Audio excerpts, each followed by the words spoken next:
I'm laying on this couch, tripping my brains out. I don't even know what's happening, but all I know it's pleasant for the most part, and I don't have to do anything except enjoy it because I'm in a hotel room and with a couple other people, and so I started getting this vision of me inflating. And I would take my shoes off and I would deflate a little bit, and then I'd get too thin and I'd put my shoes back on and I'd start to inflate a little bit more. So for hours, every 15 minutes I got to take my shoes off or put them back on to keep me from getting too thin or too fat. It was pretty strong acid, is what I'm trying to say. Yeah. At least it made sense at the time. But yeah, it was manageable. It was manageable. It was a manageable. I even got the sugar cubes and the liquid acid, old school style. We did it one time. We did it more than once. We do it 2 nights in a row. That's right.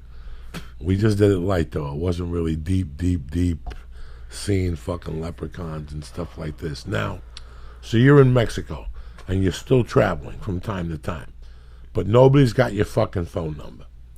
Yeah. So finally, I go to Miami, and I meet this character named Joe Chadwick. And I went in there as a feature, and I worked the first week, and they really liked me.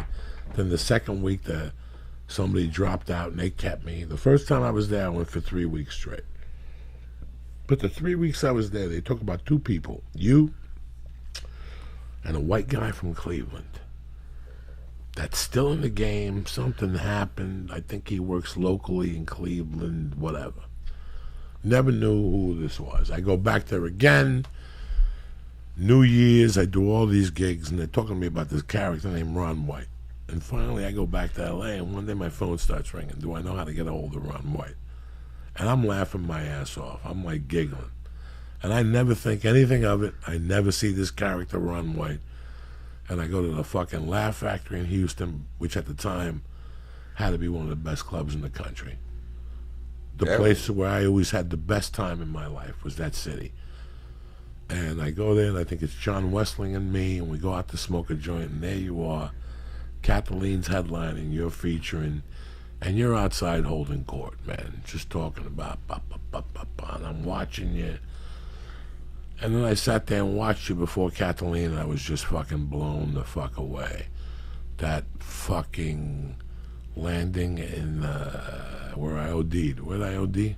Beaumont International Airport and tire service. I almost fucking passed out. Beaumont was where I almost OD'd. Fucking who ODs in Beaumont? Nobody's. Isn't that where Janis Joplin? Janis Joplin. That's where she was from. That's where she was from. The museum is the worst museum in the world. And I fell in love with you. After that, I was like, wait a second, I got to do something about my stand-up. There were 2 people that when I watched live influenced my stand-up. The first guy was Doug Stanhope in '96 in Seattle. I thought I got hit. Like I considered quitting the next day. I still consider quitting when I watch Stanhope. I considered quitting the next day. Like I got to either do that. Yeah, he's way better than me. And then I saw you in Houston in '99, 2000, and you just had what I needed.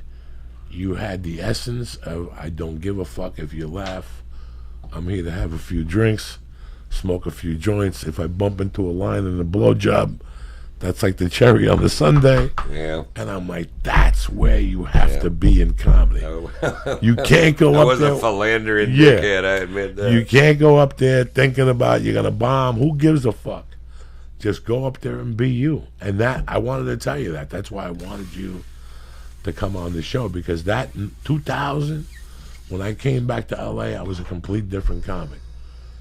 Because I knew it wasn't up to the audience. It was up to fucking me. Right. And I got that from you. That's what I tell people, that if you look at the common denominator of all, great comics, which you are. I don't know if you know this, but you go watch Joey shake a crowd. He can take them by the neck and just shake them.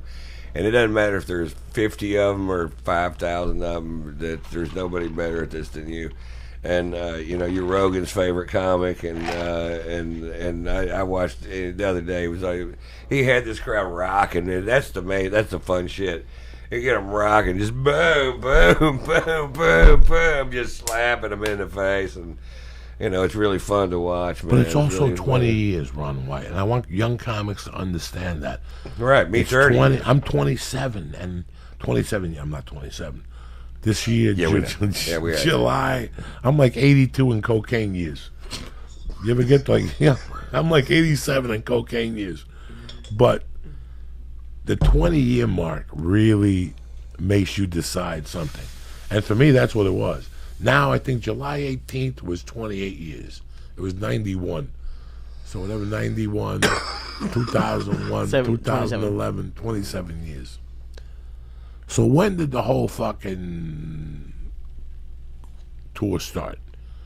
Like, I think around 2000, or maybe it was 99.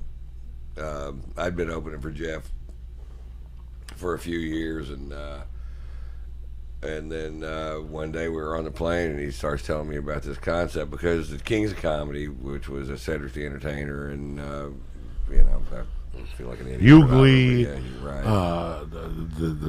the game show host, and the guy who died. Bernie Yeah. Mac and Bernie Mac, yes. Right, and God, so Steve Harvey. yes, which makes me a horrible fucking comedian for not being able to pull those names out. But so they're doing huge numbers, and as a group of 4 touring comics, and so of course we like see what the black man does well, and we steal that, and so we form our group, and he tells me about it, and so it was just going to be a kind of a rural version of that, southern version of that same marketing, except for the only star is Jeff, but he's bigger than all those guys.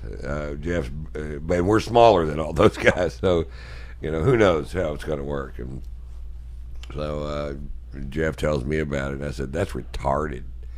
So that's what a seer I am. And then I said, what do you need 4 comics for? That's against the rules. Nobody does that. So we did it, and it was the biggest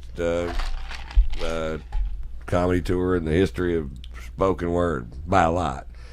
And then DVD sales into the millions and millions and millions. The first one sold 4 million copies, and that made me I've never been a household name. I'm not one now. Yes, you are. Because my fame came from, I'm not either. I'm telling you, I'm not. I have fans. That's great. But I'm not a household name, because my fame doesn't come from television. It comes from stand-up comedy. I'm a famous comedian. That's it. I don't, I don't have the exposure of some of these guys that have. It doesn't matter. I don't care. It doesn't matter. You're a stand-up. It's perfect. You're a fucking stand-up. That's it. It's all I ever wanted to be. I found out I was one, and I kept being it. We're going in like fucking Marines. You understand me? Welcome to church, motherfucker.